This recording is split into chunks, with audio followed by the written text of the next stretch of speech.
Tai labas vakaras dar kartą, arba Jai Gurudev pas mus sveikinasi šitaip.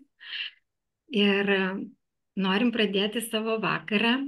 Tai yra pristatymas, kuriame norim pristatyti religinės bendruomenės projektą. Religinės bendruomenės Bhakti Marga projektą, hinduistinės filosofijos mokymai. Tame projekte mes dalyvavome.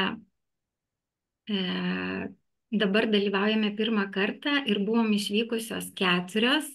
Tai aš, Loreta Valuckienė, Krišna Priedasi arba Vilija.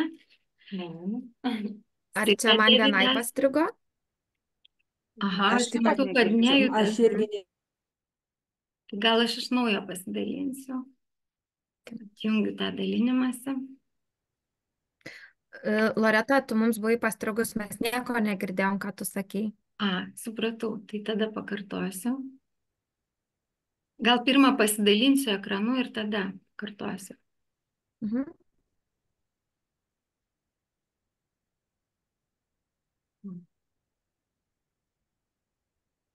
O dabar kaip matosi, girdisi? viskas gerai. Taip. Gerai. Kol kas taip. Tai dar kartą noriu pasakyti, kad šitam projekte dalyvaujam pirmą kartą ir pirmą kartą buvom išvykusios į darbo stebėjimo vizitą, dalyvavom 4 organizacijos savanorės. Tai aš, Loreta Valuckienė, Vilija arba Krišna Priedasi, Justina arba Sita Devidasi ir Jolanta. Jolanta, tu pasakyk dar savo vardą. Nespėjau. Atita Durga Dasi. Taip, čia mes 2 vardais kai kurios, todėl kad tai yra dvasiniai vardai. Taigi, o kodėl skaidrė nejuda? O jum nepersiverčia? Ar matot? Persivertė. Tai toliau atiduodu, kaip čia, žodį Justinai arba Sitai. Ačiū. Tai trumpai tada pakalbėsime apie tai, kas apskritai yra Bhakti Marga. Tai Bhakti Marga buvo įkurta Paramahamsos Višvanandos ir nedarysim. Tai Bhakti Marga buvo įkurta Paramahamsos Višvanandos ir šita religinė bendruomenė yra kaip misija parodyti žmonėms patį lengviausią kelią ir būdą, kaip atrasti ryšį su Dievu ir kaip jį ugdyti. Tai pati Bhakti Marga iš sanskrito kalbos tai reiškia atsidavimo kelias. Tai būtent per atsidavimą mes tą ir galime padaryti. Ir tas atsidavimas gali būti įvairiausių formų. Tai gali būti per žinias, tai gali būti per menus, muziką, įvairius ritualus ir taip toliau. Pagrindinė Bhakti Margos būstinė kol kas yra Šripitanilajoje, Vokietijoje, labai netoli Frankfurto, iš tikrųjų netgi kartais sakome Vokietijos širdyje, bet greitu metu jinai turėtų persikelti į Ameriką. O Lietuvoje ši religinė bendruomenė buvo įregistruota 23 metais, iš tikrųjų nelabai senai, nors Lietuvoje Paramahamsa Višvananda iš tikrųjų tai lankėsi ir 15 metais, ir 17 metais. Kas čia žino, gal ir dalyvavote jo daršane, klausėtės jos atsango, tai gal ir ne pirmą kartą jau matote šį veidą. Tai trumpai apie patį Paramahamsą Višvanandą, tai kaip ir minėjau, tai jis yra Bhakti Margos tos misijos įkūrėjas ir jis dar yra vadinamas Sadguru. Sadguru tai nėra paprastas guru, Sadguru netampama, jo yra gimstama. Ir jis, ką tai reiškia? Tai reiškia, kad jis yra nuolatinėje sąjungoje su Dievu ir jis yra tas guru, kuris gali nuvesti mus link tikrosios tiesos, link mūsų to galutinio tikslo. Ir jo misija žemėje, kaip jis yra pats minėjęs, yra atverti žmonių širdis ir parodyti ir priminti žmonėms apie Dievo meilę, kurią esame pamiršę. Tai mes šio projekto metu dalyvavome Just Love festivalyje, jo metu ir Guru Purnimoje, kurių metu ir stebėjome tą visą Sevos, apie kurią daugiau papasakos vėliau, kas tai yra darbą. Ir Just Love festivalis prasidėjo 2015 metais, buvo įkurtas. Ir jis buvo įkurtas su tikslu parodyti, kad Dievo vardą mes galime šlovinti pačiais įvairiausiais būdais, netgi ir tokiu linksmu būdu, kaip šventę iš to padaryti. Ir iš tikrųjų festivalis apjungia labai daug įvairių tautų, jis yra toks neįpareigojantis ir parodantis, ant kiek lengvas ir kupinas meilės dvasinis kelias gali būti. Tai tiek trumpai apie organizaciją ir patį mokytoją. Dabar truputį pristatysiu Erasmus galimybės, kaip mums čia pavyko išvažiuoti per projektą ir kodėl šitas projektas mums buvo reikalingas ir ką mes čia veikiame. Taigi Erasmus galimybės. Pirmiausia, Erasmus remia švietimą ir šiuo atveju, mūsų atveju, suaugusiųjų švietimą. Kadangi mūsų organizacija yra suaugusiojo švietimo, atitinka tikslus, tai mes galėjom dalyvauti šiame projekte. Tas vizitas, į kurį mes vykome, vadinasi mobilumu ir šiuo atveju mes vykome į K1 mobilumo projektą. K1 tai yra patys paprasčiausi Erasmus projektai, kurie leidžia vykti į tokias veiklas. Darbo stebėjimą, kursus arba mokymasi, galima dėstymo vizitams važiuoti, galima važiuoti su besimokančiaisiais arba būti besimokančiuoju ir važiuoti į tokį projektą.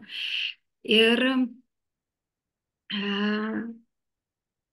terminai. Pagrindiniai paraiškos pridavimo terminai yra vasario mėnesį. Vienas terminas, vieną kartą per metus tokios paraiškos priduodamos, bet gali būti, kad jeigu įgyvendinote paprastą projektą, galima po to teikti akredituotam projektui paraišką ir tarsi apjungti tuos paprastus į 5 metų terminą. Tada toks projektas, akredituotas Erasmus projektas, priduodamas dar ir rudenį, spalio mėnesį.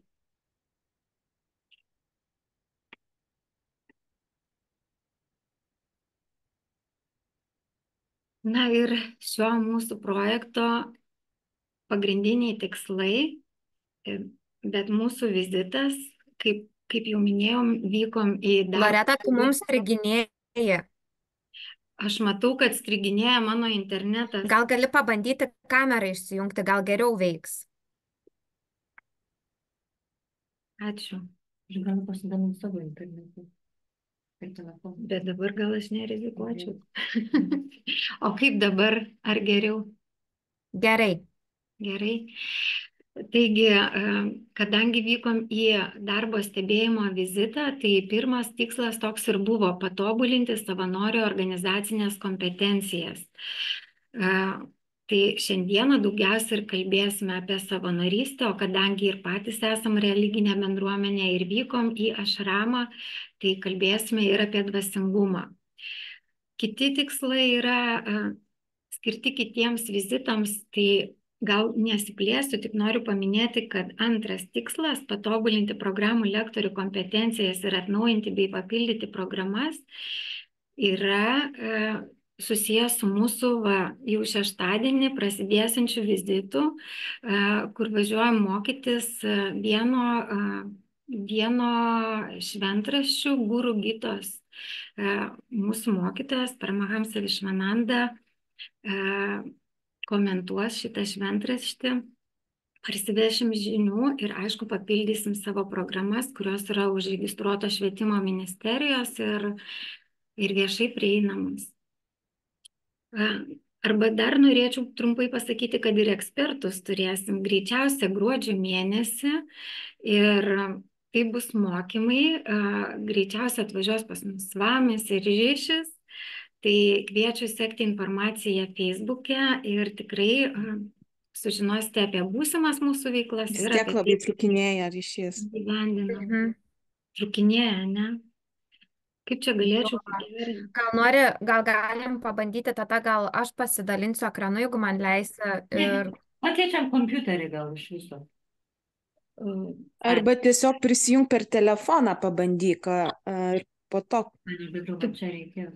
Per telefoną pabandai. Jo, per telefoną užeik ant to linko, tik tais uždėkite savo mikrofoną, atjunkite, nes po to bus toksai, toksai garsas. Čia va keisti, o čia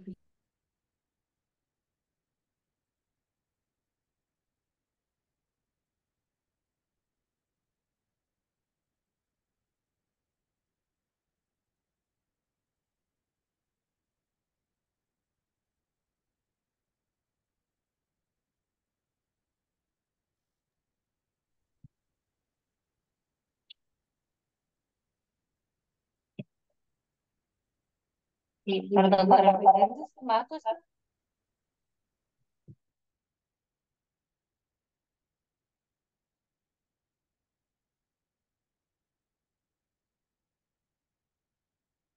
Aha, labai trūkinėja. Ir vaizdas užstrigęs kameros. O matosi, va, per dūmą čia nesigaus. Dabar dvigubas garsas. O kamera, ai, aš garsą jungiu tiek daugiau.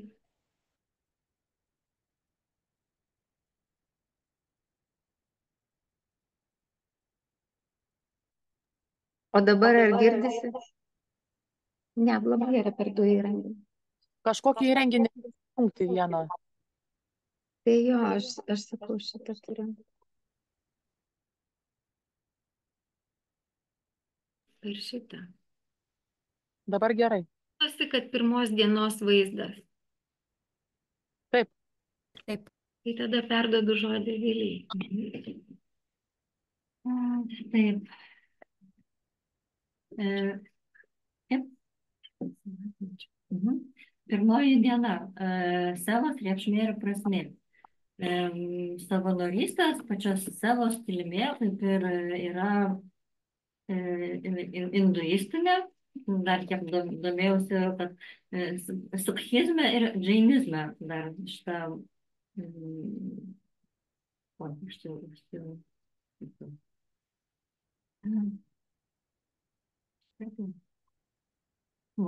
savanorystė hinduistinėje tradicijoje vadinama seva.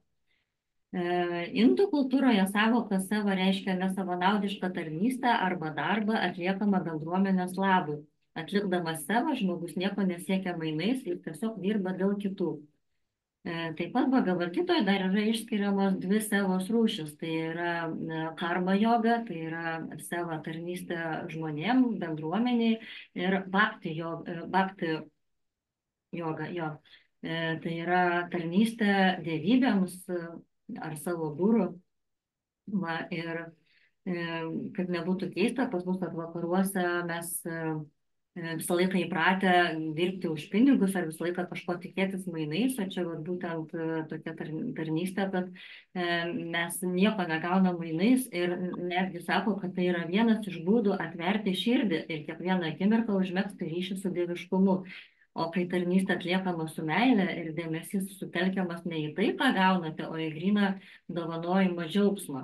Tai va, netgi kai su visišku atsidavimu tarnauji, pamiršęs apie save, netgi gali patirti tą tikrą dovanojimo džiaugsmą. Tarnaujant kitų poreikiams, lūkesčiai ištirpsta ir lieka tik meilė. Va, tai ir yra gyvoji bhakti. Ir čia tokia labai man svarbi mintis pasirodė, kad seva turėtų būti laikoma ne tik pareiga, o svarbiausio žmogiškumo kodeksu. Pagrindinis visų religinių tikėjimų principas yra tas, kad Dievas gyvena kiekvienoje gyvoje būtybėje. Tai yra, kad Dievas ir manyje, ir kitame žmoguje. Taigi, tarnavimas kitai gyvai būtybei, nesvarbu, ar tai būtų gyvūnas, ar paukštis, ar medis, ar bičiulis, prilygsta Dievo garbinimui ir ėjimui Dievo keliu.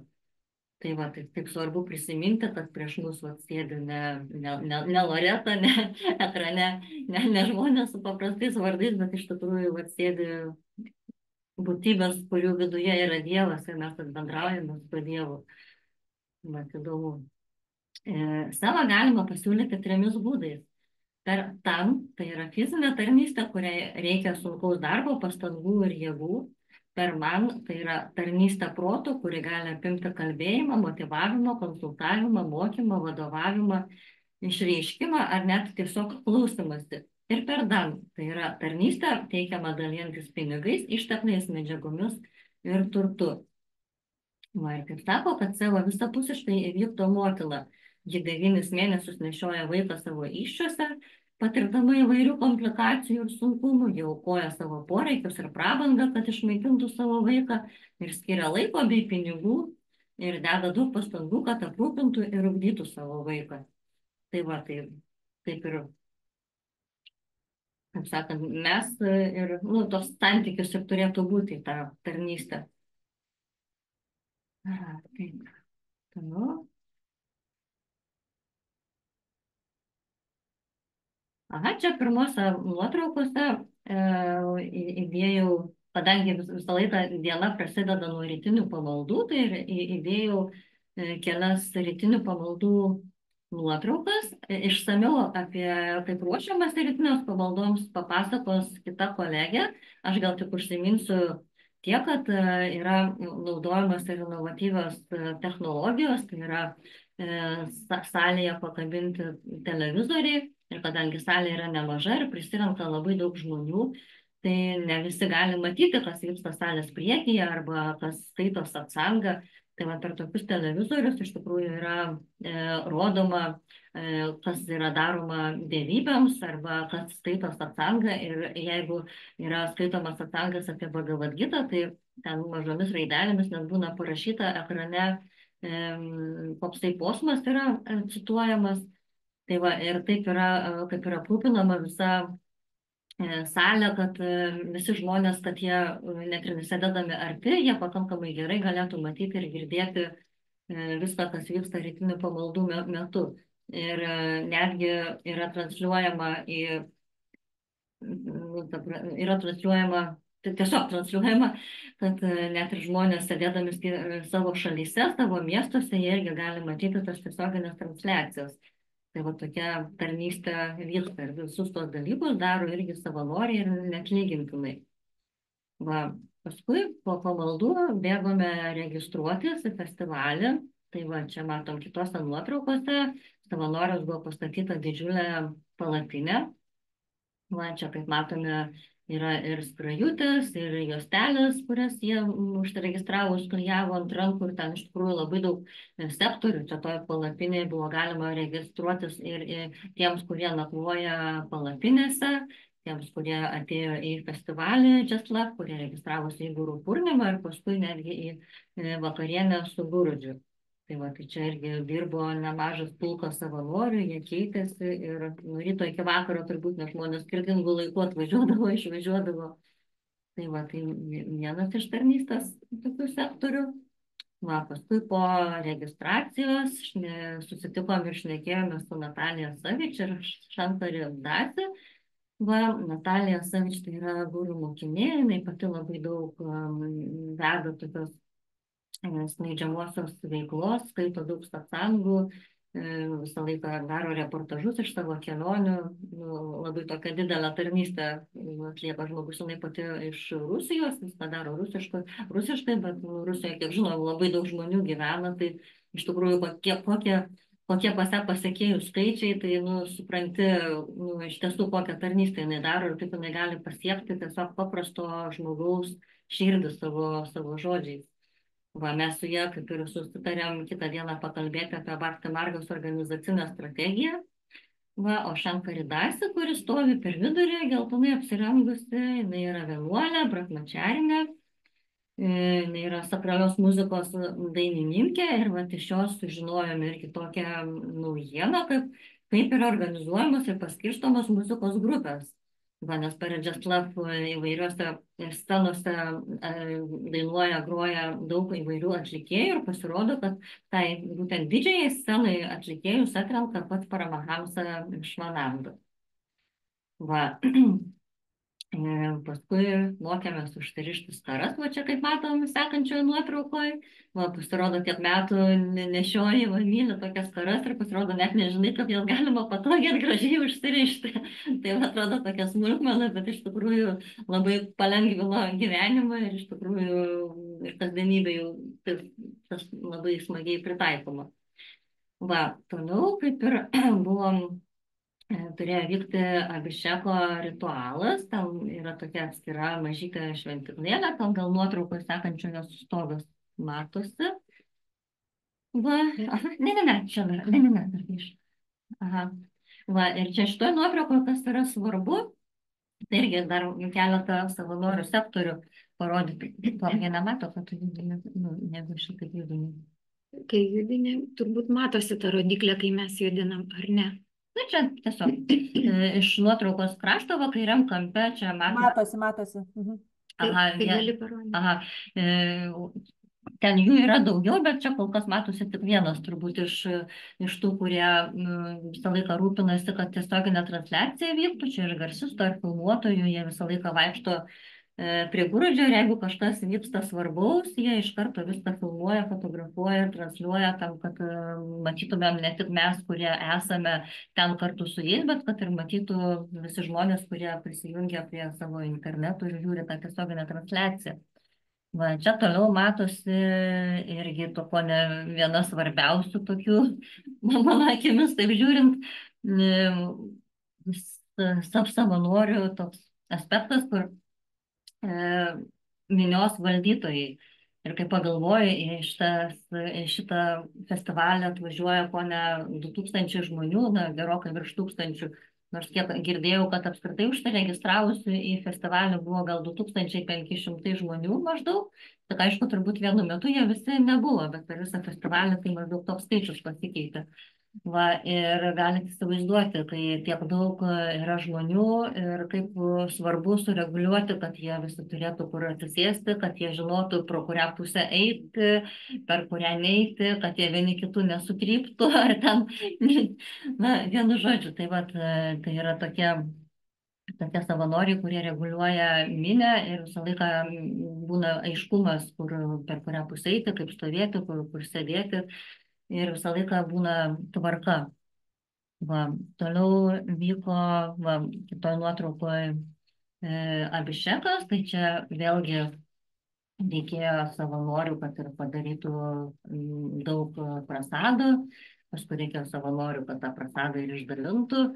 Va, taip pat reikėjo paruošti viską Gurudžiui, kad jisai turėtų viską po ranka, visus elementus, kad turėtų ką pilti, kad viskas būtų paduota, be klaidų, greitai ir operatyviai. Va, tai, žodžiu, to darbo tikrai buvo nemažai. Va, ir per Gurudžio satsangą irgi reikėjo jam ir paruošti ir sėdimą vietą, ir skėtį nuo saulės. Va, ir kaip matom, čia yra raudona juosta, tai ir čia va sėdi žmonės, tai vėlgi savanoriai reguliavo, kad tie, kurie atsisėdo pradžioje žmonės į priekį, kad jie nesėdėtų visą laiką ir buvo užtikrintas toks pasikeitimas žmonių, kad tie, kurie jau pasėdėjo, paklausė priekyje, eitų į galą, tie, kurie stovėjo gale, vėl galėtų atsisėsti į priekį. Vat, ir kaip nebūtų keista, atrodo toksai kiekis žmonių ir visais pasirūpinta, kad ir visi ir arti pabuvę, ir viską aiškiai išgirdę ir paklausę ir pamatę. Tai va,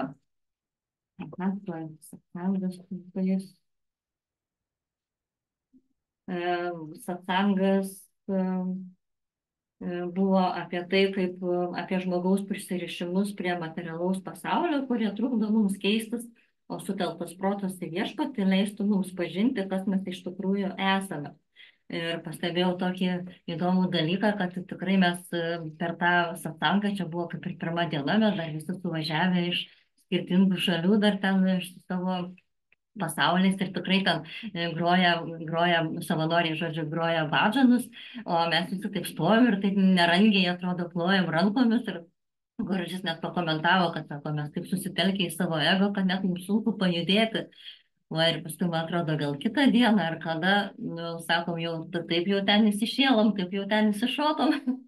Tai va, sakau, čia tik per gurų malonę įmanomos tokios transformacijos, kad iš pradžių vat, vos atrodo pajudi, negali minčių nuo savo ten rūpesčių atitraukti, jau paskui žiūrėk, jau kitą dieną pamiršęs visus rūpesčius, ten, kad turi darbą, kad turi artimuosius, ten tik tais dainuoji Dievo žodžius ir visas šokį laimingas. Tai va, kokią turim gurų malonę.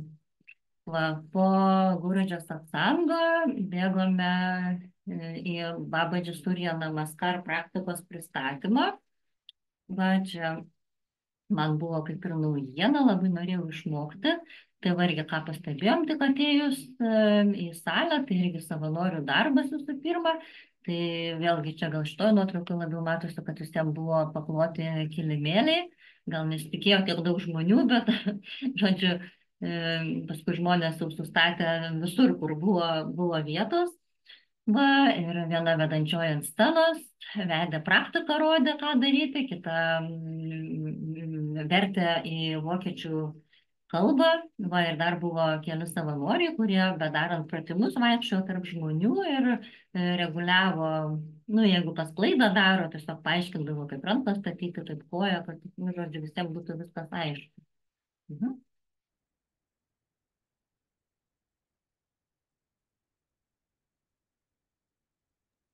Ir žodis turbūt Jolantai, ar ne? Jai Gurudev, sveiki visi dar kartą. Tai kaip ir Krišna Prija Dasi minėjo, tai kad iš tikrųjų kiekvieną rytą pradėjom nuo rytinių pamaldų, nuo 7 ryto, bet iš tikrųjų, ką atkreipiam pirmiausia dėmesį, kad savanoriai darbą pradeda gerokai anksčiau nei mes. Tai mes jau ateiname visi pasipuošę ir gražus į rytinės mišias, o savanoriai pradeda galbūt 5 maždaug ryto, nes reikia pasiruošti ir daromai pudžai, ritualams, kartais daromai bišekai, ir reikia turėti ir visas priemonės, ir mantras prisiminti, žodžiu, ir dainininkai tuo metu dar groja badžanius, kiekvieną dieną skirtingus, tai visam tam reikia būti iš anksto pasiruošus. Tai iš tikrųjų vyksta savanorių, visada būna laiku iš tikrųjų sudėliotos pagalvėlės, rytinėse pamaldose būna daugiau žmonių, mažiau žmonių, bet niekada niekam nieko netrūksta. Dalinamos knygelės, kuriuose yra surašytos mantros. Taigi ta savanorių darba šventykloje visai gražiai atsiskleidžia, nes vyksta daug vienu metu ir dainavimo praktikos, ir ritualai. Ir kartais Gurudžis ir satsangus duoda, ir patys brahmačariai ir barišiai duoda satsangus per rytinės pamaldas. Tai visa ta savanorystė labai gražiai, nori, nenori, jinai labai pastebima yra. Taigi po rytinių pamaldų jau tada skirstėmės iš tikrųjų kiekvienas į atskiras praktikas. Iš tikrųjų, tiek daug visko vyko, kad vienu metu tikriausiai nėra įmanoma aplankyti iš karto visų praktikų, nes vis tiek traukia kažkur tai vieną arba į kitą praktiką labiau. Tai tiesiog pasiskirstėme, kas dalyvavo, pavyzdžiui, Smile in Action praktika. Tai yra per meditaciją, atsipalaidavimas per juoko praktiką. Tai ten tik teko viena akim pamatyti, kad visi labai garsiai juokiasi ir praktiškai atrodo, kad net iš nieko. Tai net Gurudžis prieėjęs stebėjosi ir tipo, maždaug uždavė klausimą, tai ką jie čia veikia, ko jie čia guli ir juokiasi, nes kaip ir net nėra priežasties, iš ko juoktis. Tai va, tai mūsų keletą iš mūsų grupės dalyvavo žmonių, toliau dar buvo dalyvauti ir sąmoningo šokio užsiėmime, daug apie jį irgi nepapasakosiu, tiesiog girdėjosi labai įvairaus stilių muzika, pagal kurią matyti irgi, kiek teko, kiek apskritai iš bendrų žinių žinau apie sąmoningą šokį, tai irgi yra atsipalaidavimas ir savotiška meditatyvi būsena pasiekiama per atpalaiduotą kūną. Tai irgi yra labai svarbu iš tikrųjų, nes mūsų fizinis ir mentalinis kūnas turi būti harmonijoje. Toliau dalyvavome Jagijoje, tai yra jau toks mūsų įprastinis Bhakti Margos ritualas, vienas dažniausių.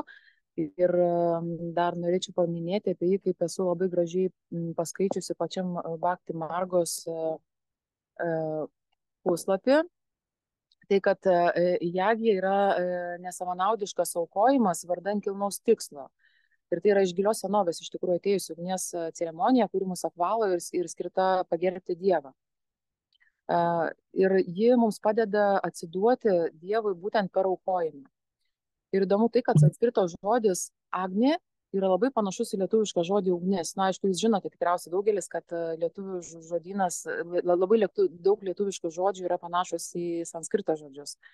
Tai šis žodis ugnis yra vienintelis, ugnis apskritai yra vienintelis elementas, kuris yra kylantis aukštyn ir apvalantis viską, kas turi su ugnimi kontaktą. Taigi ritualo metu mes aukojame maldą, žolelės, grūdus ugniai. Ir įdomu buvo man pačiai sužinoti tai, kad tai simbolizuoja tarsi Dievo burną. Ir viskas, kas siūlome jagijos metu, yra siūloma tiesiogiai Dievui. Tai man iš tikrųjų tai buvo iš tiesų nauja sužinoti. Dėl savanorių darbo, tai iš tikrųjų viskas atliekama preciziškai, tiesiog kaip ir kiekvienam praktiškai. Kaip pavyzdžiui, vieni vienuoliai ar patarnaujantis kartoja mantras, kiti veda patį ritualą ir pila sviestą į ugnį, treti seka malą, kad būtų tinkamas maldų mantrų kiekis pakartotas. Dar vieni rūpinasi, kad vedančiajam jagyje būtų paduoti visi reikalingi dalykai ir kad jie būtų kažkur tai šalia, kad nereiktų kažkur tai ten sukinėtis, ieškoti kažko tai, ko trūksta. Tai iš tiesų jų darbas tai yra tobulai iš tikrųjų sustyguotas ir viskas vyksta labai dinamiškai, nes dar, kadangi jagijo yra norinčių daug dalyvauti, paprastai tai keičiasi dar ir žmonių grupės, tai tuos rautus irgi jiems reikia sureguliuoti. Tai yra toks irgi gražus būdas, kol keičiasi žmonės, tai yra giedamos irgi mantros pasikeitimų metu, kol būtent ateina kita žmonių grupė. Toliau dalyvavome dar ir piešimo praktikoje, kuri man asmeniškai ir Krišnai Prieidas yra nesvetimos. Mes labai esame įsitraukusios Bhakti Margo į piešimo praktikas, bet šį kartą labiau retai teko prisiliesti prie to. Bet apskritai apie piešimą kalbant, tai kiek jau žino, tai mūsų guru Paramahamsa Vishwananda, jis pats dažnai labai piešia dievybės. Ir tai aišku, kad tai nėra be reikalo ir jis nieko nedaro be reikalo. Ir to jis mums nori parodyti, kad Dievo atvaizdų piešimas irgi yra meditacija. Ir tai yra meditacija į skirtingas Dievo formas. Leisdami savo visiškai pasinerti šį procesą, mes visus pojūčius nukreipiame iš tikrųjų Dievo atvaizdo pažinimą. Ir tarsi pamirštame aplinkinį pasaulį. O kai mūsų piešimo objektų tampa Dievas, tai jis tą mūsų dėmesį tarsi pats laiko ir pats mus priartina prie savęs dar labiau. Ir irgi Bhakti Margo yra tai paminėta, kad šis su tam tikrų Dievo atvaizdu yra užmesgamas ir gilinamas per laiką, kai mes vis grįžtame piešti būtent to paties atvaizdo dar ir dar kartą. Taigi ir kuo daugiau laiko mes praleidžiame tapydami, piešdami, spalvodami įvairiais būdais iš tikrųjų tam tikrą Dievo formą, tuo mums lengviau vėliau ją vizualizuoti Dievo metu, meditacijų metu. Savanoriai, kiek teko stebėti, dirbo visą laiką prie piešimo šitos praktikos. Ir jinai padėjo kiekvienam, kiek mačiau, ir piešti, ir paaiškino, kaip naudoti dažus, ir kaip laikyti teptuką, kokius sluoksnių piešti. Ir iš tikrųjų, kiek teko girdėti, tai va tą piešinį, kurie buvot ar nebuvot kažkada, dėl to, kad tas piešinio stilistika kiekvienais Žeslav metais jisai išlieka panaši, tai tą piešinį gali netgi padaryti tą pagrindinę piešėją per vieną dieną, tą būtent pieštuku atliekamą piešinio. Spalvinimas, aišku, užtrunka ilgiau. Tai gal tik tiek noriu pastebėti, kad šiuo atveju tai savanorė jau iš tikrųjų buvo jau to amato būtent meistrė ir turinti tikrai piešimo, tapimo žinių. Tai vat tiek galėčiau papasakoti apie antrą dieną.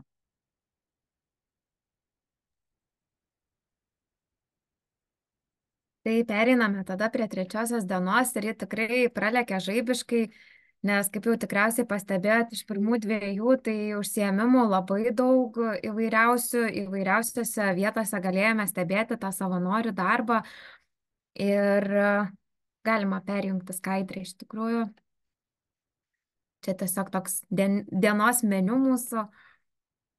Taip, ir kaip ir kiekvieną rytą mes sudalyvavome Abhišeko rituale, tai yra dievybių maudymas. Ir kaip jau minėjo kitos kolegės, tai tikrai yra nuostabu stebėti savanorių darbą, savininkų darbą, kaip jie atidžiai viską daro ir kaip net menkiausias mostas yra atpažįstamas kaip kažkokio tai daikto ar kažkokios tai priemonės poreikiui įgyvendinti. Užtenka, pavyzdžiui, prie gūrų būnant ypač tą galima netgi ir pastebėti, kaip jie tą padaro, nes netgi šitoj nuotraukoje iš tikrųjų ir yra tas momentas, kai Gurudžis buvo nuleidęs ranką ir jis padarė tik tais 2 pirštų mostą ir jie iš karto susizgribo, kad jam reikia kažką tai paduoti, nors jis to neturėjo, tas šalia sėdintis berniukas, bet jis kažką pasakė kitam, kitas kažką paėmė ir jam padavė ir jis iš karto padėjo Gurudžiui po ranką.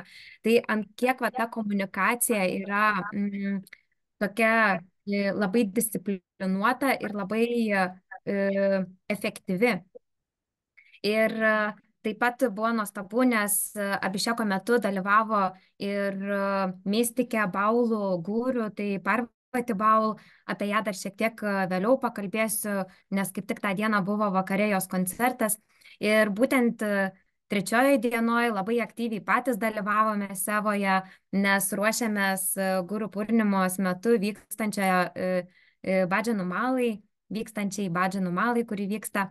Ir rinkomės įvairiuosiuose vietose, nes žmonių buvo tikrai labai daug ir teko tiesiog prisitaikyti. Ir vat ugdo toks Sevos momentas ugdo mūsų lankstumą, kad nenorėtumėm vien tik labai patogių erdvių, vien tik labai, kaip pasakyti, kad visi instrumentai, žinot, būtų paruošta, kad viskas būtų iščiustyta ir mes vat ateinam repetuoti.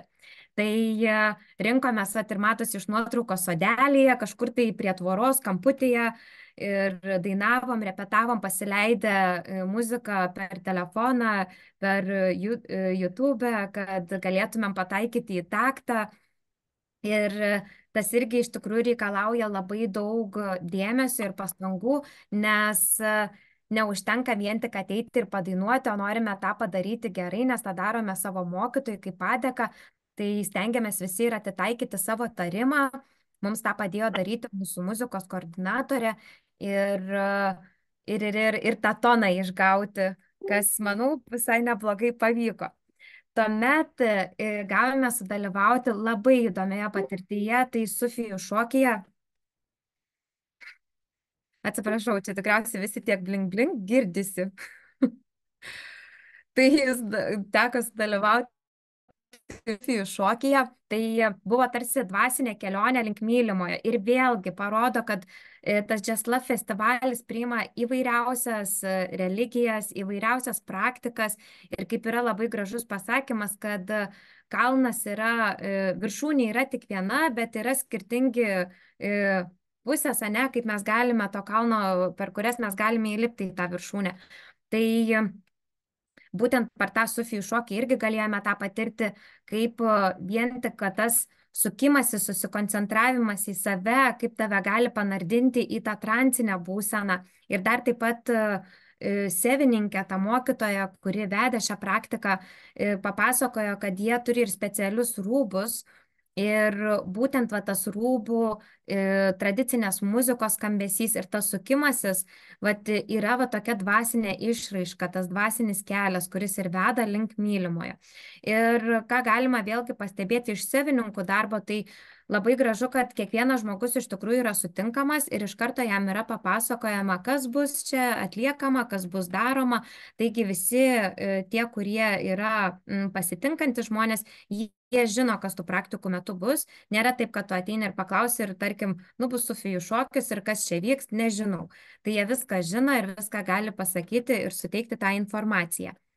Po to matėme, kaip vyksta pianino gydančioji sesija, tai iš tikrųjų davė labai daug mums ir savo ateities renginiams, nes dažnai būna, kad norimasi padaryti viską labai patogiai, žinot, žmonėms, bet vėlgi tas iščiustimas, kad būtų. Ir buvo įdomu stebėti, kad pavyzdžiui, va tokiam renginy, kur susirenka labai daug žmonių, tu jų visų nesuguldysi, tai priėmė jie labai paprastą sprendimą, tiesiog žmonės buvo susodinti ant kėdžių. Ir taip galėjo daugiau žmonių pasinerti į tą gydančią sesiją, tiesiog prisiliesti prie jos, ką jinai gali duoti. Ir vėlgi tą sesiją vedė profesionalas pianistas, jis to užsiema jau ne vienerius metus ir iš tikrųjų daugelis mokytojų ir seminarų vedėjų, tai jie labai stiprus yra savo srityse, jie yra ekspertai ir jie viską daro visiškai nemokamai ir tikrai perduoda labai daug ir geros informacijos. Nėra taip, kad, žinot, kaip būna, jeigu nemokamai, tai kažką tai pasilieka savo. Tai tikrai ne, jie labai atvira širdim, nu tiesiog viską tau atiduoda. Kita skaidrė. Taip, tai dar taip pat gavome tą dieną apsilankyti Bhakti Margos meno studijoje, kur galėjome pasikalbėti su Svaminė, tai vienuolė Dakšinį apie šią sevą, nes jinai būtent ir yra atsakinga už tą meno studiją. Tai kaip jau Atita Durgadasi minėjo, tai per piešimą iš tikrųjų galima tikrai panirti į labai gilią meditaciją. Ir Dakšinį tą patvirtino dar kartelį. Ir pačioj meno studijoje tai patys įvairiausi darbai gali būti atliekami. Netgi tokie maži darbai kaip tų pačių pieštukų padrožimas. Ir tai yra svarbi seva, kad atėję žmonės gautų viską paruoštą. Taip, ir tas irgi yra labai gražu, nes tai parodo, kad nėra didesnės ar mažesnės sevos. Seva yra seva ir svarbiausia, kad jinai būtų atliekama su meile. Dar taip pat pakalbėjome su ja apie tai, kad kaip žmonės atvyksta atlikti tos sevos. Tai jinai papasakojo, kad galima užpildyti anketas ir pasirinkti tam tikrą sritį, kur tu nori atlikti sevą. Bet dažnai būna ir taip, kad netgi ir užpildžius būtent kur tu norėtum atlikti sevą, tai jeigu yra kažkur tai didesnis žmonių poreikis, jie paprašo, kad gal tu galėtum, pavyzdžiui, pereiti į kitą padalinį. Po to vakare gavome atlikti, papraktikuoti badžanus, atlikti tą vėlgi sevą su profesionaliom muzikantėm, iš kurių gavome labai nuostabių patarimų, tų vadinamų tipsų, kaip elgtis atliekant badžanus, kai dainuojame jau gyvai, kaip arčiau, toliau mikrofono būti. Ir buvo labai gražus pastebėjimas, kad badžanoje, kai yra, joje grupė žmonių dainuoja, nėra vieno dainininko. Ir nesvarbu, kad žmogus yra, tarkim, vadinamas lydintysis, bet nereikia sumesti visos atsakomybės tik ant jo pečių, kad mes visi dalyvaujame kaip toks esame gal labiau kaip vienis, kad vieni nuo kitų priklausom, kad jeigu lydintysis neturėtų savo to back vokalistų, pavadinkim taip, tai nieko nesigautų, badžanas nepavyktų, kaip ir tie back vokalistai, jeigu jie nedainuotų, jeigu jie nepritartų ir neturėtų savo lydinčiojo, tai būtų sunku sukurti kažką tai harmoningo ir gražaus. Tai vėlgi matot, iš pačios aplinkos tai nebuvo irgi kažkas tai prabangaus, mažas kambariukas, kuriame kartais net ir pritrūkdavo oro, jau atsidarinėdavom duris ir išeidavom į pertraukas. Tai iš tikrųjų ta seva reikalauja kitą kartą ir tokio šiokio tokio savo ego apšlifavimo, kad ne visada gauni tai, ką norėtum gauti ir taip toliau.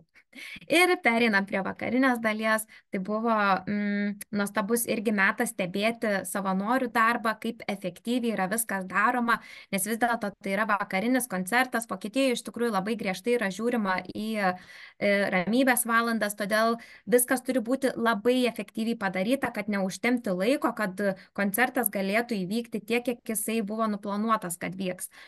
Ir kaip matote, pavyzdžiui, pas Parvatį, tai yra netgi sudėliotas žiedas iš gėlyčių. Tai vėlgi buvo jau žinota, ko reikės, nebuvo tai kažkokia naujiena savanoriams, buvo staigiai ir greitai viskas suorganizuota, paruošta, kaip ir mikrofonai jos vokalistams, kurie yra prie rato sėdi. Tai irgi buvo gražu stebėti, kaip viskas sparčiai vyksta. Ir pati Parvati, tai kaip jau ir minėjau pradžioj, yra baulų guru. Ir labai gražu, nes pas juos tradicijoje nėra šventraščių. Jie viską išmoksta mintinai ir jie savo žinias perduoda dainuodami. Ir šitas ratas, kaip jinai pati sakė, simbolizuoja jagę, apie kurią jau kalbėjo kolegė prieš tai. Ir tai yra tas momentas, kai mes dainuodami Dievo vardus transformuojamės. Mūsų viduje vyksta tarsi jagė, kuri apdegina mūsų karmą, kuri padeda transformuoti mūsų negatyvumą į pozityvumą. Tai vėlgi parodo tą tokį įvairialypiškumą, kad ne tik atsisėdus meditacijoje kažkur tai kalnuose galima pasiekti kažkokių tai transformacijų, o netgi dainuojant ir atsiduodant ir per šokį tą galima patirti. Tai iš 3. dienos tiek, nes su šiuo nuostabiu koncertu ir užbaigėme savo dieną. Apie 4. dieną,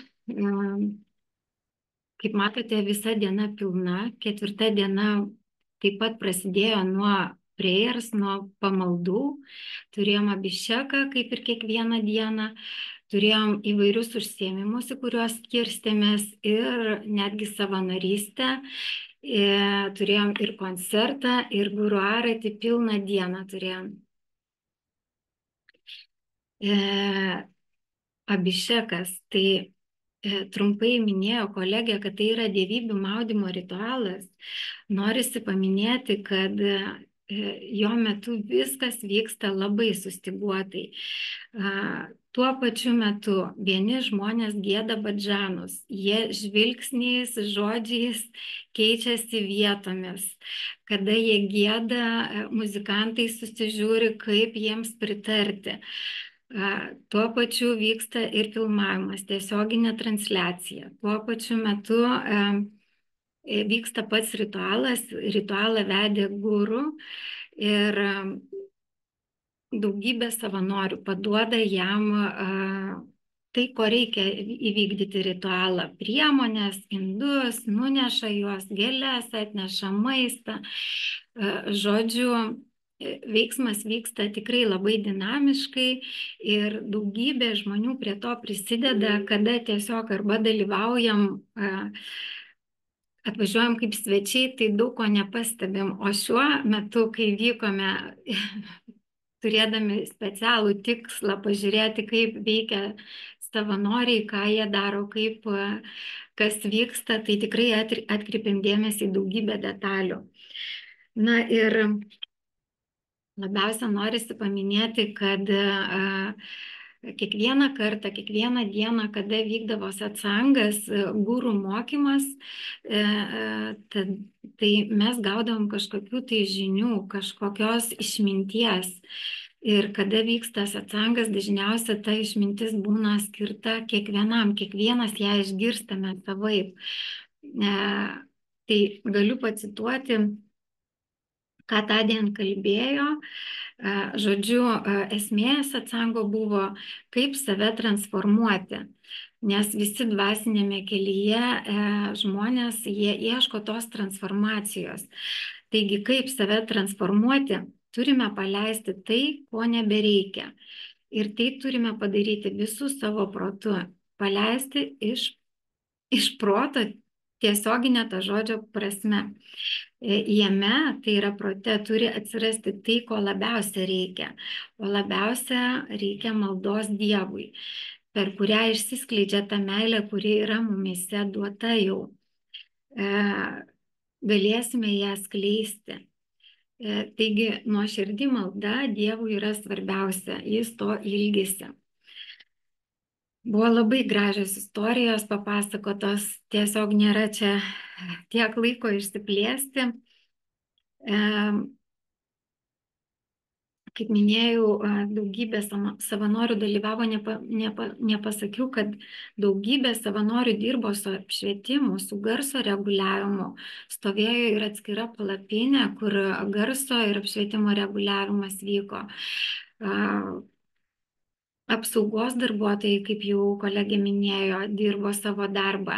Visur buvo ištiestos juostos, kad žmonės ar per arti neprieitų, ar ten, kur jiems nereikia, neprieitų.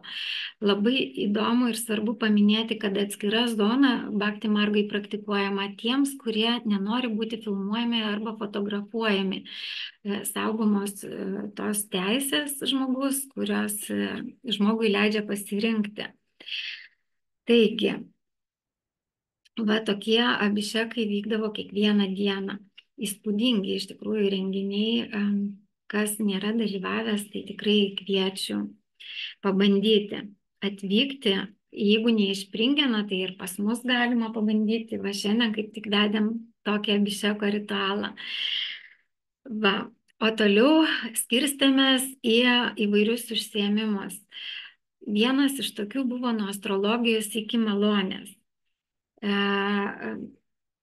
Šitą užsiėmimą vedė savanoris Džioti astrologas Prithu iš Brazilijos. Svarbiausia šito užsiėmimo mintis, net dvasiniu keliu einančiam, turinčiam savo guru, astrologija gali padėti. Kaip? Atrasti savo paskirtį arba savireguliacijos kryptį.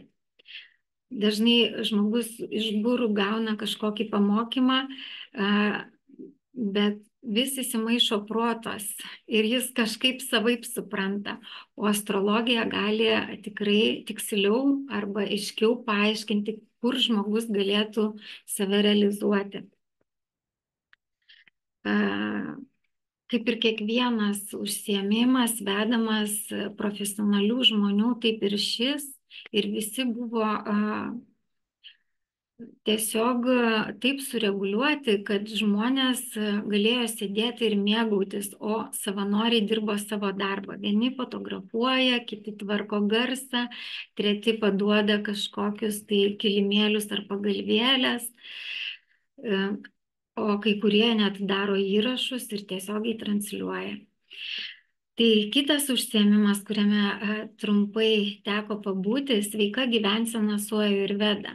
Vedė Ašodakari Dasi, irgi savanorė, ir supratau, kad labai svarbu žinoti Ajurvedą. Iš tikrųjų, kadangi tik trumpai buvau, toliau teko ruoštis omčantingui,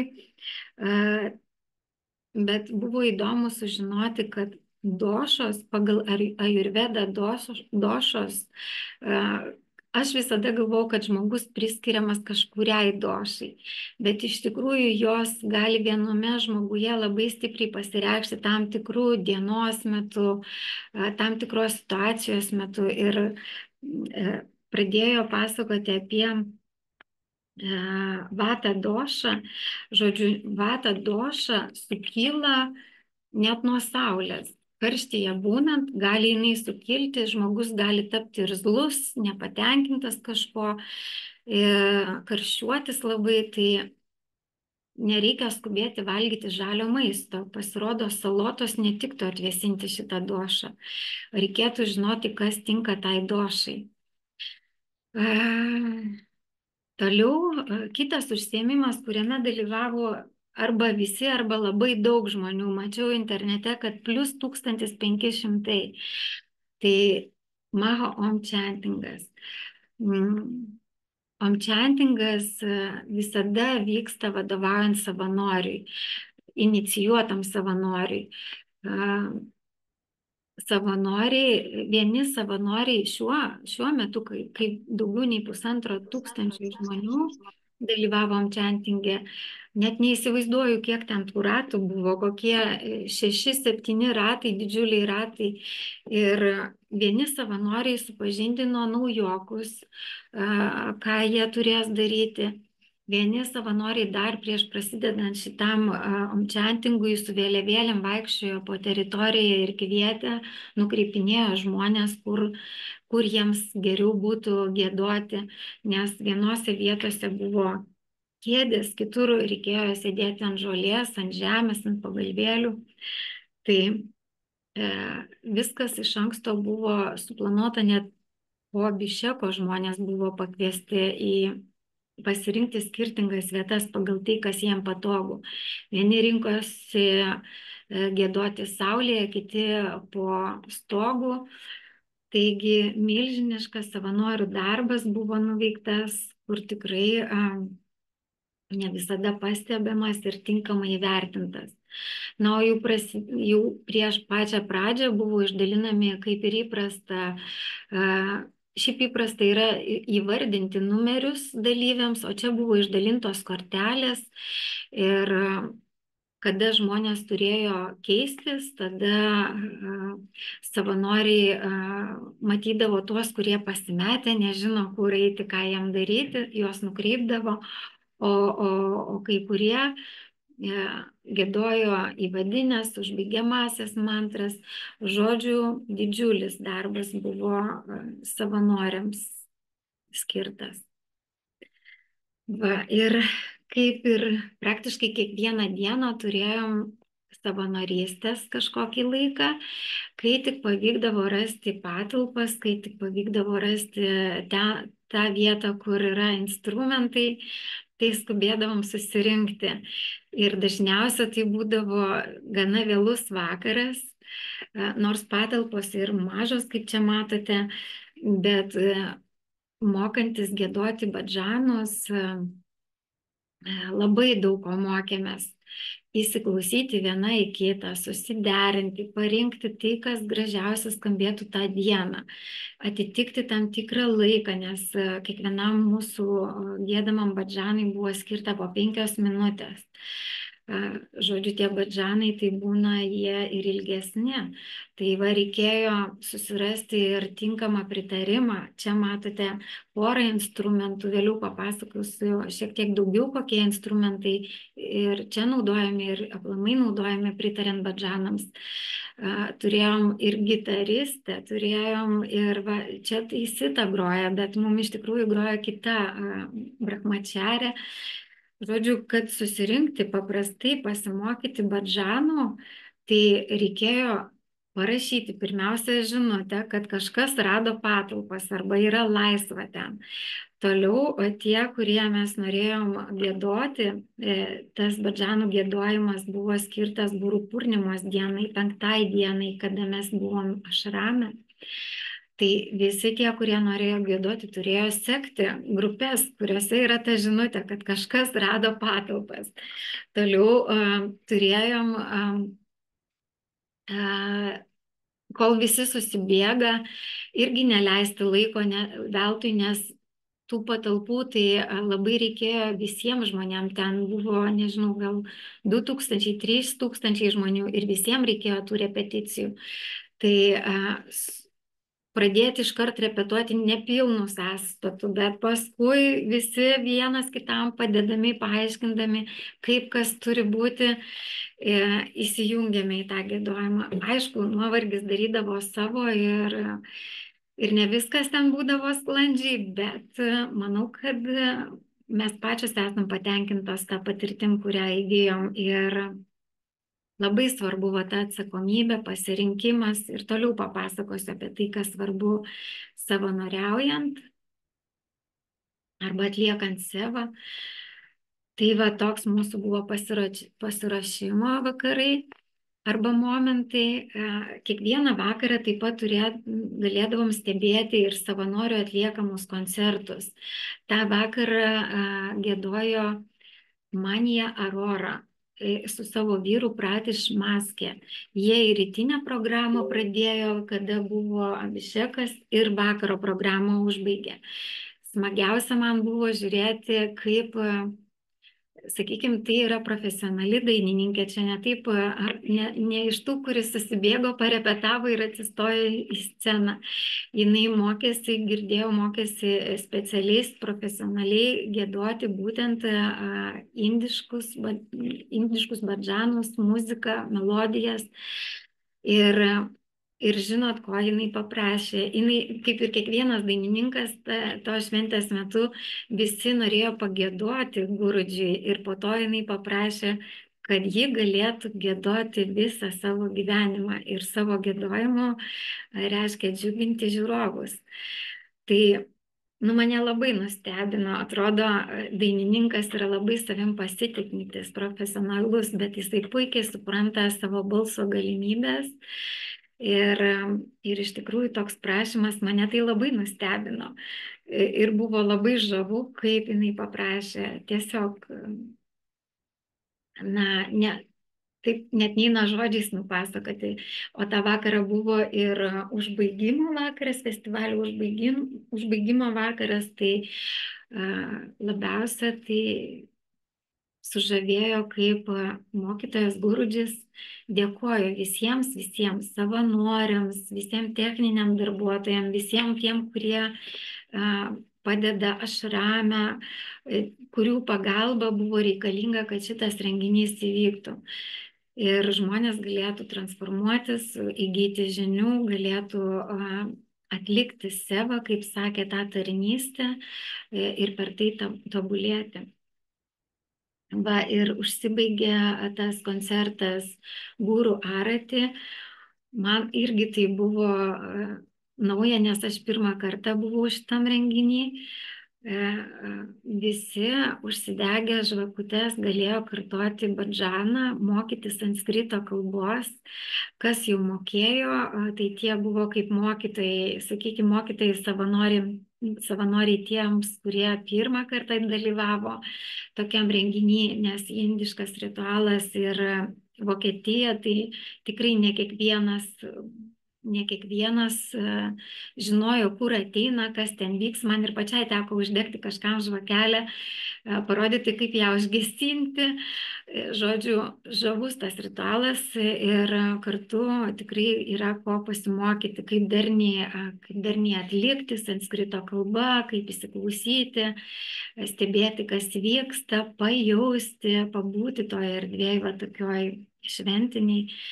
Aišku, viskas to ir nesibaigia, nors čia skaidriai nėra. Visada kiekvieną vakarą buvo, kur merginos nepaminėjo, silent disco. Tai čia dar atskiras momentas, kaip technologijos buvo parūpintos ir ausinės ir kaip jos veikia visur, visoj teritorijai. Sita kažkiek minėjo, kad negalima buvo ten kelti triukšmo iki tam tikro laiko, tik tai galimas garsas. O toliau sprendimas su ta silent diskoteka, žmonės atbėga, jie ausinėse girdi muziką visų garsų, o tu sėdi kavinukiai ir jie atbėga, šoka, dainuoja, tiesiog linksmina. O tu to negirdi to triukšmo, jie atbėga, pašoka ir išeina. Tai labai keistas jausmas, bet labai įdomu ir iš tikrųjų kam va tokia muzika visai kitokia, jau ne tų indiškų, bet badžanai įvilkti į šiuolaikišką muziką. Man pasirodė, kad tai labai ir efektyvu, ir įdomu, ir labai daug padarė savanoriai. Tiek savo idėjomis atnešė šitą, sakykime, jau tapusi ritualą, diskoteką vėlyvą. Na ir perduodu žodį. Vėlgi, čia šita dalis taip pat mano.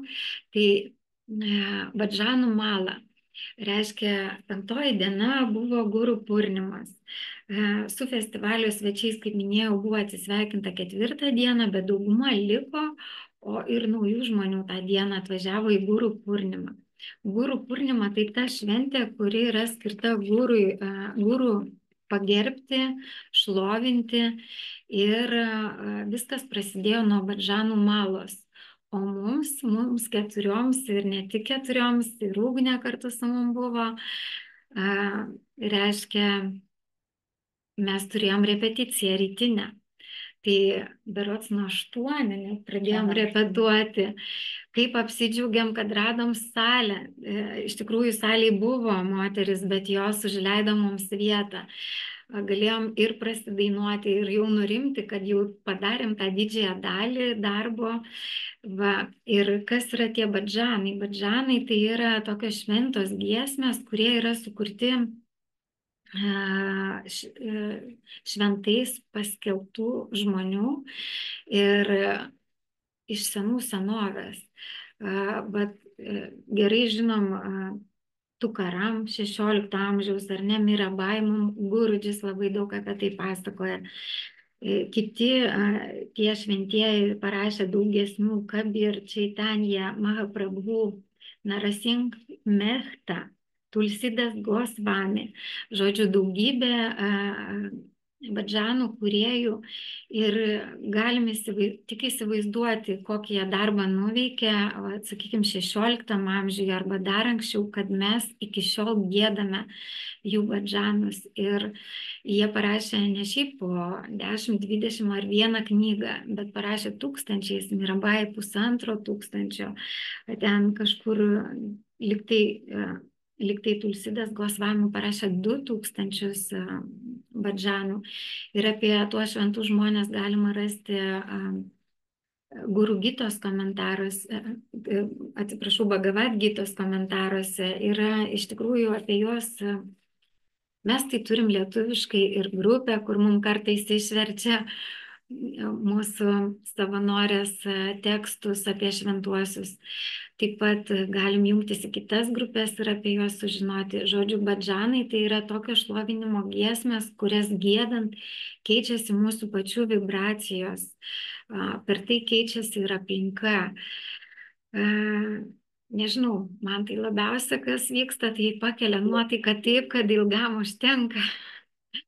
O plus dar ir sanskrito kalba, tai mokomės tą kalbą kalbėti, sakykime, kurią kalbėjo dievai arba tie senovės žmonės, kurie susikalbėjo su dievais, nes jie paskelbti šventaisiais. O badžanai, kaip matote, badžanuose yra vedantysis balsas. Jiems balsui pritarė instrumentai. Ir vienas iš tokių pačių pirmųjų instrumentų tai mridangos, mandžyros, tokie mušamieji, ten, kur prieš tai buvo nuotrauka ir sitą tokį būgną laikė. Va čia yra mridanga. Toliau matote jau labiau vėlyvesnio laikotarpio instrumentą, kurį, tarp kitko, Lietuvoje ne kiekvienas ir pataisytų. Ne kiekvienas meistras ir sugebėtų tokį pataisyti harmoniją. Na, o tiems sušiuolaikintiem badžanam pritarė ir gitaros, ir kas fleitos, įvairūs instrumentai. Iš tikrųjų, daugybė muzikantų dalyvauja šituose badžanų giedojimuose šventiniuose. O šitam badžanų malui buvo 108 badžanai giedami nuo 9 ryto iki 6:30. Ir kas svarbiausia, kalbant apie savanorystę, viskas sustyguota. Taip kaip minėjau, kad mūsų repeticijos mes rūpinomės pačios, kur atrasti vietos ir kaip. Taip ir buvo sustyguotas laikas, suskirstytas kiekvienai šaliai, dalyvavo 35 šalis ir apsikeitimui net palikta kelios minutės. Žodžiu, taip viskas vyko sklandžiai, kad atėjus mūsų laikui jis nei buvo nei pavėlintas, nei paankstintas. Giedojom savo laiku ir matėm, kaip kai kuriuos žmonės ragina užbaigti, nes rodo, kad jiem laikas baigėsi ir panašiai. O kai ten giedi arba kai klausaisi, nelabai stebi to savanorių nuveikto darbo, nes badžanai iš tikrųjų buvo iš anksto suderinti su tuo atsakingu žmogum. Atsakingas žmogus irgi savanoris. Man tai buvo labai smagu stebėti ir pačiai dalyvauti šitoje savanorystėje. Perduodu žodį Jolantai.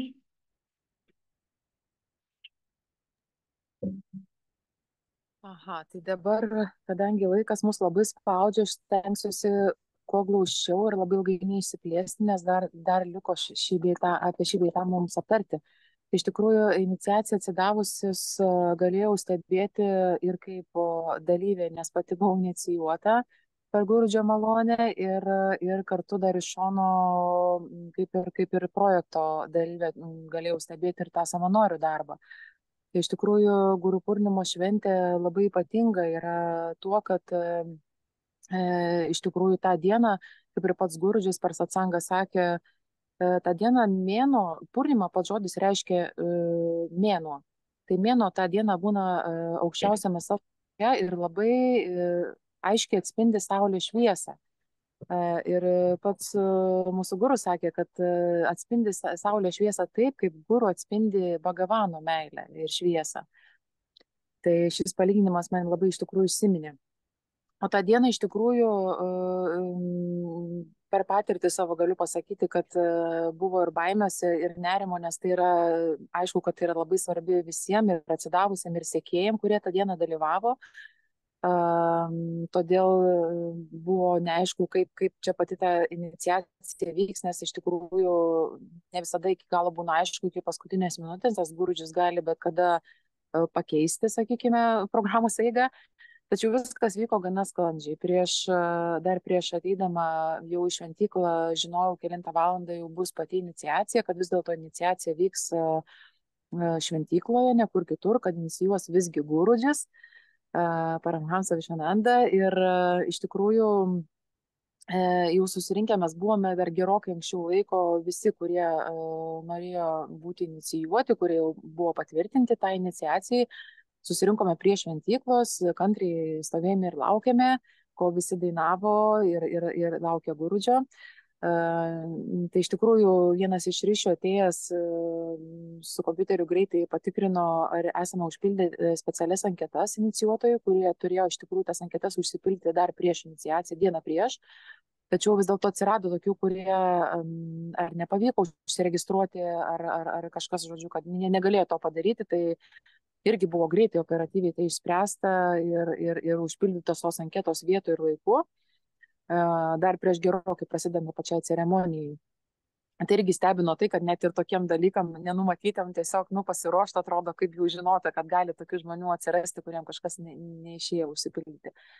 Tai trumpai mums tiesiog svaminės ir svamiai priminė, kokios maždaug taisyklės ir kaip elgtis per pačią ceremoniją, nes tai yra visiškai, kaip sakau, naujas dalykas tiem naujai atsidavusiems. Tai buvom suskirstyti į mažas grupelės, vyrų grupelė atskirai, moterų atskirai inicijuoti turėjo būti.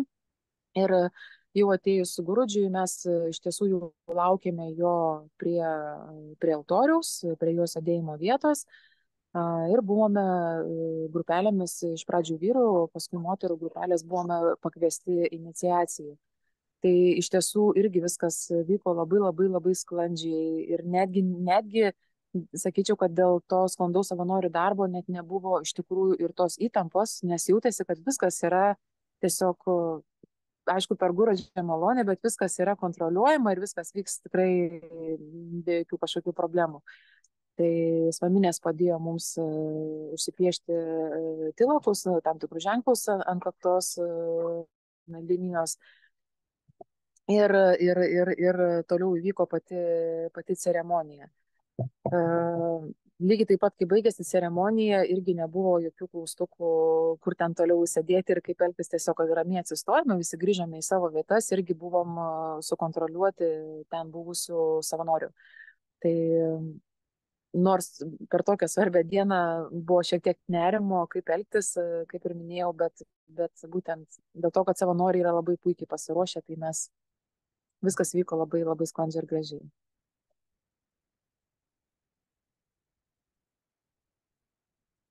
Tai perduotų žodį kitai kolegijai.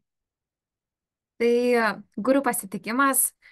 Tai šioje vietoje norėčiau tiesiog pabrėžti tą vėlgi lankstumą savanorių savininkų, nes tai nebuvo suplanuota, tai tiesiog įvyko labai spontaniškai ir vėlgi ant kiek tu turi būti lankstus visam šitam reikalui ir nėra čia laiko, žinot, kitą kartą sakyti nesu pasiruošęs, ne dabar, nes viskas vyksta čia ir dabar. Tai tikrai ir buvo greitai paimtos mirdangos, kad būtų kažkoks tai ritmas sukurtas ir visi pasijungiam į dainavimą, į šokimą, kad tiesiog taip energingai ir entuziastingai sutiktumėm savo mokytoją. Tai vaikai taip pat įsijungė į šią gražią sevą, kaip matote nuotraukoje, padarė labai gražius sveikinimus, paveiksliukus mokytojai. Mm, tai čia būtų galima gal kada nors irgi papasakoti, nes jie turi sekmadieninės mokyklėlės, kas yra labai gražu. Tai iš tikrųjų iš guru pasitikimo tai tiek, kad vat, būtent apie tą lankstumą, proto lankstumą tą tokį prisidėti čia ir dabar.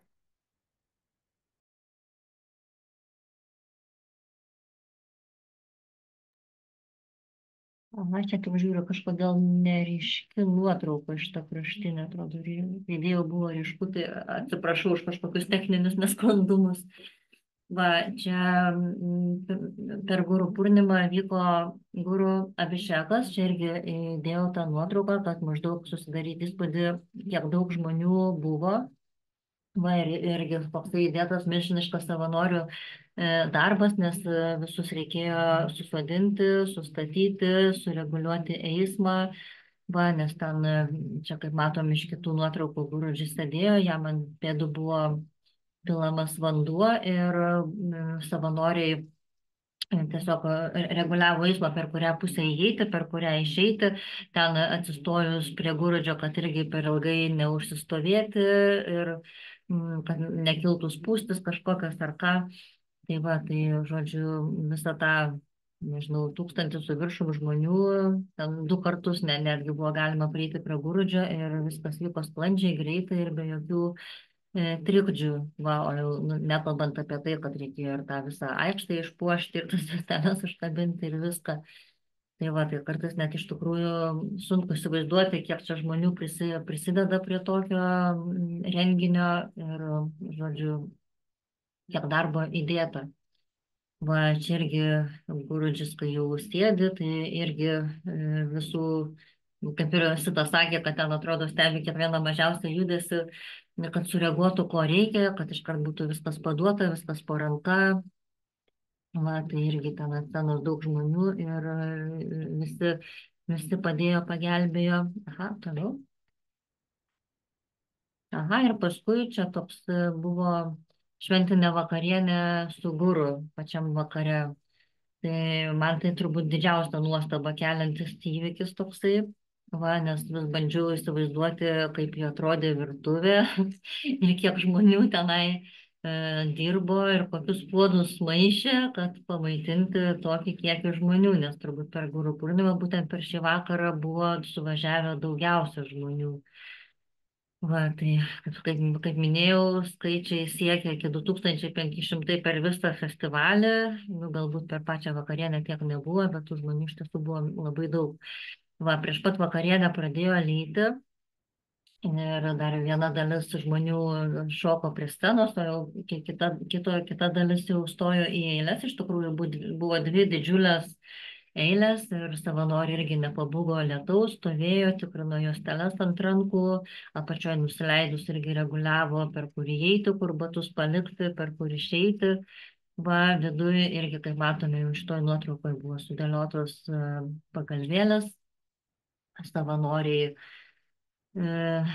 irgi padėjo žmonėm atsisėsti, vieni savanoriai nešiojo maistą, kiti savanoriai jau ėjo su šiukšlių maišais, surinkinėjo tuščius indus. Va, čia kol kas atrodo kaip ir paprasta surasti vietą, kol matosi laisvos vietos, bet jau mes bent jau kai įėjom, jau buvo pilna salė ir iš tikrųjų laisvų vietų visiškai nesimatė.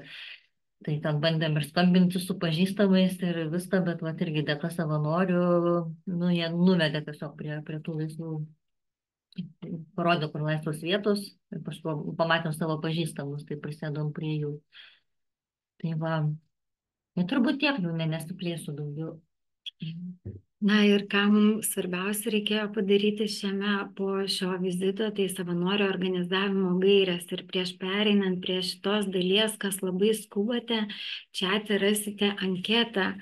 Reiškia, kad įvertintumėte šitą renginį, mūsų Zoom renginį, tai jau kas labai skubate, galite pradėti pildyti, o kitų visų lauksime iš tikrųjų, kad po renginio turėtume atsiliepimų kitam renginiui, ką galėtume pakeisti, pataisyti. Tai ką, toliau, Vilija? Jo, Tai va, čia toks labai trumpas rezumė, čia kokia savanorystės reikšmė savanoriui, tai kad savanorystė padeda įgyti vertingų įgūdžių ir savybių, leidžia išbandyti save naujose situacijose, skatina bendrauti ir dirbti komandoje, suteikia neoficialaus ir neformalaus mokymosi galimybių ir išmokstama valdyti krizinės situacijas, nes kaip turbūt nesunku nuspėti, kad kai yra tiek žmonių ir visokių reikia to lankstumo tokiose numatytose situacijose, tai tikrai labai, labai svarbus mokslas įvaldyti tas krizinės situacijas. Va, o reikšmė visuomeniai, tai kad pavieniai asmenys ar grupės gali atkreipti dėmesį į žmogiškasias, socialinės ir aplinkosauginės problemas, puoselėja visuomenės vertybės ir skatina humaniškumą, toleranciją bei altruizmą. Kitas gairių punktas yra savanorių įsipareigojimai. Tai pirmiausia, savanoris prieš kažką darydamas apsisprendžia, kad jis atliks savo. Ir jeigu jis apsisprendžia, tada jisai prisima atsakomybę. Punktualiai atlikti, nepažeisti kitų asmenų intereso, saugoti turtą, jeigu jisai dirba su toj vietoj, kur yra materialus turtas. Toliau labai svarbu atlikti darbus kokybiškai, darbus, paslaugas kokybiškai, tai reiškia tiksliai, pagal tai, ką nurodo tas, kuris tą SEVą arba savanorystę organizuoja. Labai svarbu yra susiderinti, planuoti tiek atliekamus darbus, tiek darbo ir poilsio laiką, atostogas. Netgi tie savanoriai, kurie gyvena ašrame, tai jie reiškia darbą ir poilsio laiką. Jie derinasi iš tikrųjų pirmiausia pagal tai, kokios svarbos tie darbai yra. Jeigu svarbus labai darbai, tai nenori turi daryti ir įsipareigoji, tai turi atlikti, bet jeigu nei laikas, nei renginys nespaudžia, žmogui iš karto gali būti paskirta laisva diena ir jisai gali pailsėti, jeigu jaučiasi pavargęs ir negali atlikti šiandien, ką jisai turėtų padaryti. Na, o atostogos, aišku, derinamos prie Gurudžio vizitų ir kada jų nėra, tada žmogus gali keliauti, grįžti namo. Čia niekur nepaminėjom iš karto, kad kai žmogus apsisprendžia savanorystiai, gali tai daryti atvykęs į renginį ten trumpiem darbam, bet iš tikrųjų yra anketos internete, Bhakti Margos puslapyje yra savanorystės anketos, kuriuose gali jis užpildyti, kokius darbus kada norėtų atlikti. Tai ar kažkokio renginio metu, arba jisai norėtų atvykti ilgesniai sevai. Gal ten Jolanta toliau išsiplės, kokio ilgumo tos sevos būna. Tai va, tai jeigu ilgesniai sevai ir pavyzdžiui, mums teko bendrauti su viena brahmačarė, kurie jau ten gyvena 7 metus ašrame, tai atostogas tikrai reikia planuoti, kada nevyksta kažkoks svarbus renginys. Ir ypač tiem žmonėm reikia planuoti, kurie turi atsakingas pareigas. Va, iniciatyvumas visada yra sveikintinas, tačiau atliekant tokius paprastus, kaip jinai sakė, tvarkymo darbus arba ten indus suplauti ar kažką, tai tiesiog reikia daryti, to iniciatyvumo nereikėtų toj vietoj rodyti. Iniciatyvumą daugiausiai rodo kūrybiškose darbuose arba darbų planavime. O kada yra paprastas darbas, tai yra paprastos instrukcijos, reikia tai padaryti. Savidisciplina ir asmeninės sadhanos atlikimas, arba kitaip sakant, tobulinimasis, mokymasis. Tai reiškia, klausinėjom, jeigu ten jau atlieka ašrame žmogus sevą, tai jis čia atlieka tarnystę, gal jisai nuo kažkokių dvasinių praktikų atleidžiamas. Tai jinai juokiasi, sako, ne, reikia savo sadhanai rasti laiko. Visa žmonių gyvenančio ašrame diena suplanuota. Nepaminėjau turbūt, kad gyvena ašrame. Ašramas nėra kažkokia prieglauda. Ašrame gyvena žmonės tam, kad transformuotųsi.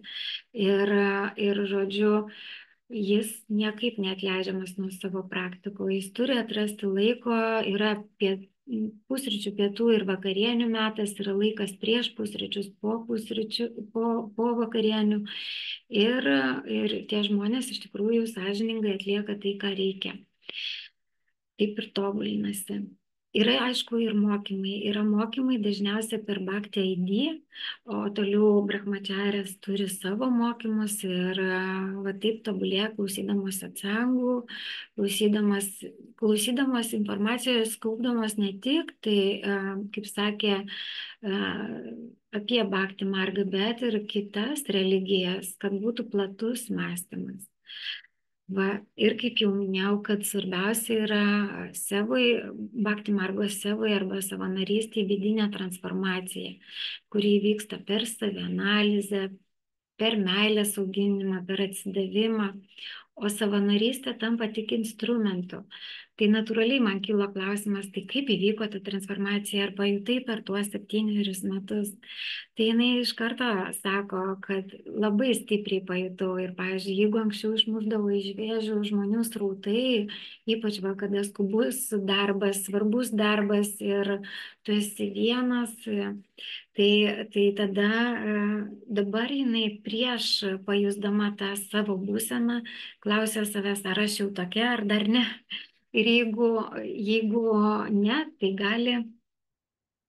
gali reiškia, supranta, kad yra stipriai pasikeitusi, nes anksčiau ta būsena labai greitai jai atsitikdavo. Taupant laiką, tai perduodu žodį kolegijai. Jolanta, man atrodo, tavo dabar eilė. Taip, mano eilė dabar apie savanoriavimo taisyklės, tada stengiuosi glaučiau, nes čia mes ilgai užtrukome šiandien. Tai tokių savanorių taisyklių kaip ir viešų tokių nėra, tikriausiai aš taip įtariu, kad tai yra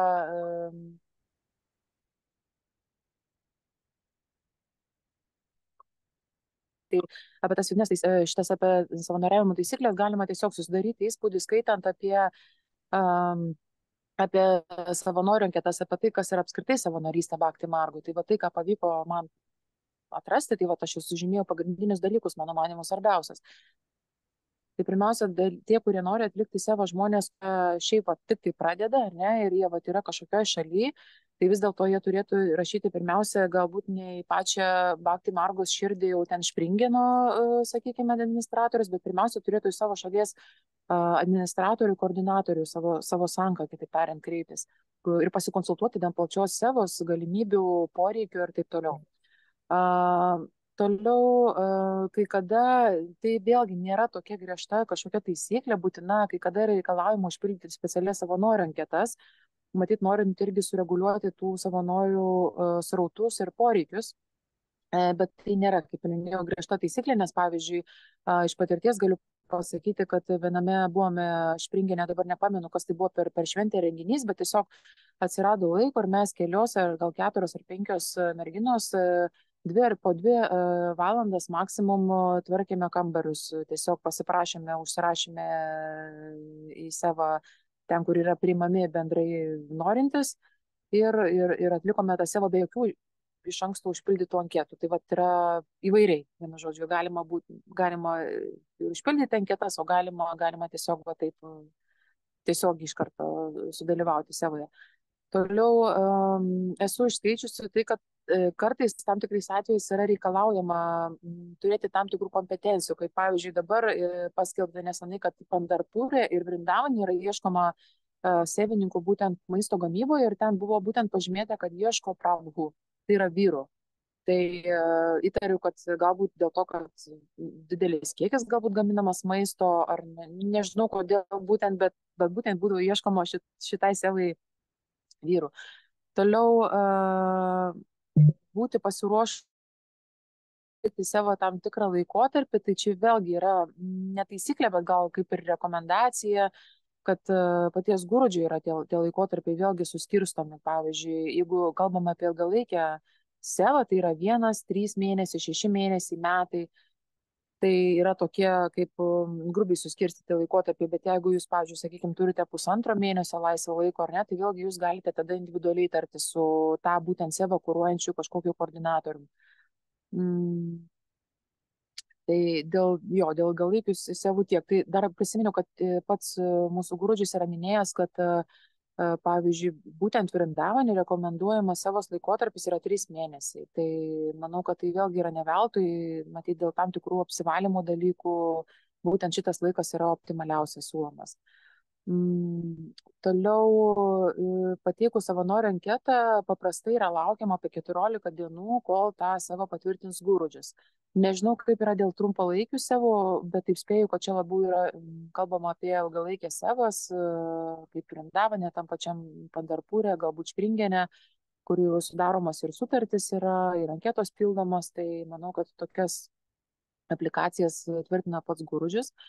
Toliau apgyvendinimas yra suteikiamas savanoriui toje šventykloje, kuriais tai tarnauja paprastai, ir maitinimo išlaidos yra padengiamos, o dalį kartais tenka susimokėti ir pačiam savanoriui. Bet vėlgi čia nėra kažkokia griežta taisyklė, tiesiog tai, ką pavyko išskaityti iš bendrai iš Bhakti Margos SEVos aprašymų.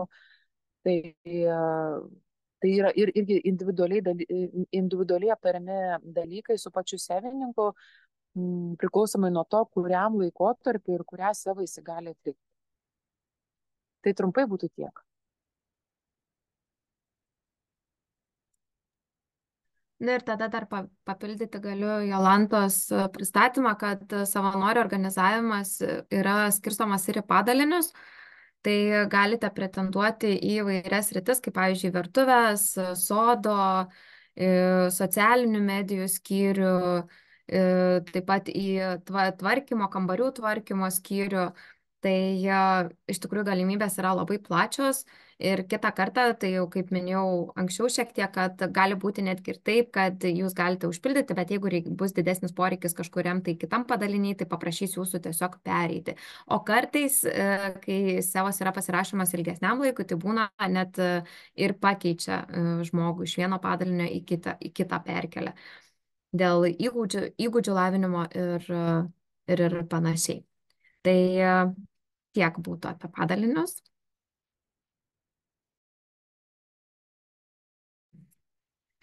Tai ir šiandienos pabaigą priplaukėme, tai artėjantis Gurugitos komentarai, kaip Loreta jau minėjo, tai vyksime jau šį savaitgalį į Gurugitos komentarus, kurie vyks nuo rugpjūčio 11 iki 24 dienos, tai pagrindinėme ašrame Šripitanilajoje, Vokietijoje. Ir taip pat kursai vyks ir nuotoliniu būdu. Tad galite, net jei ir negalite nuvykti juos, galite užsisakyti ir stebėti. Įrašai bus prieinami bet kuriuo laiku, tai net jeigu ir dirbate, neturite prieigos, tarkim, visą dieną būti prie komentarų, tai juos galėsite pažiūrėti po darbo. Bus verčiama į įvairias kalbas, tad tikrai irgi nestabdykite savęs, jeigu nesuprantate anglų kalbos, bus verčiama į vokiečių, rusų, kam gal daugiau aktualu, ir į kitas kalbas taip pat.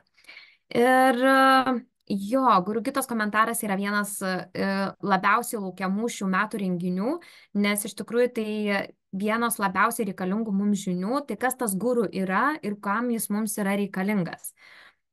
Ir vat būtent net ir Guru Purnimos, o tas šventimas labai gražiai šitoj prezentacijai tai susiriša į vieną, nes Guru Gita yra paremta Šivos ir Parvati pokalbiu, kai Parvati paklausė Šivos, į ką jisai medituoja.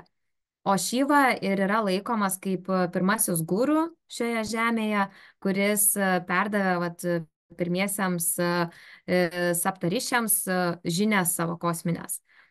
Tai tiek. Dalyvaukit, junkitės, tikrai bus nuostabios žinios, gilios žinios ir tiesiog, kad gauti tą suvokimą, kas, kodėl ir kaip. Tai šiandien ačiū už dėmesį. Kaip matote, jeigu sudomino veiklos, sudomino Erasmus projektai arba sudomino savanorystė ar kažkokių kitų klausimų turite, kreipkitės, rašykite, o į viską stengsimės atsakyti, ko nežinome, klausime.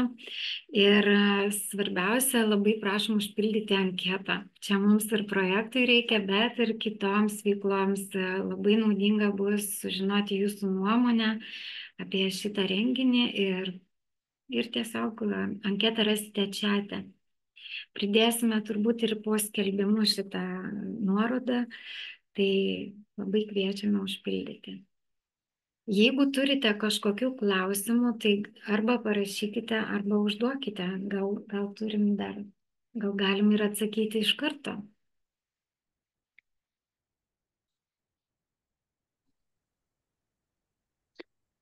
Jai Gurudev, ačiū, buvo labai labai įdomu. Ačiū labai. Džiaugiamės iš tikrųjų. Pirmas toksai blynas. Šauniai, viską labai šauniai paruošėt. Tiesiog stebėtina, kaip sklandžiai. Taip kalbėjot, kad ten labai sklandu, bet čia irgi. Ačiū. Na va, jau geras atgalinis ryšys. Puiku. Ačiū Jai labai. Gurudev. Ačiū labai.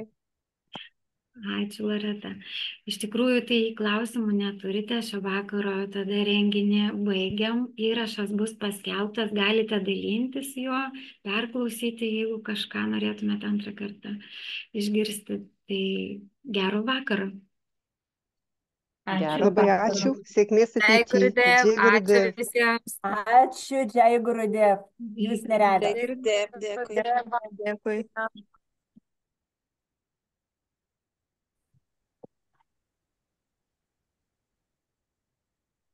Dabar reikia surasti, kaip vėliau stabdyti.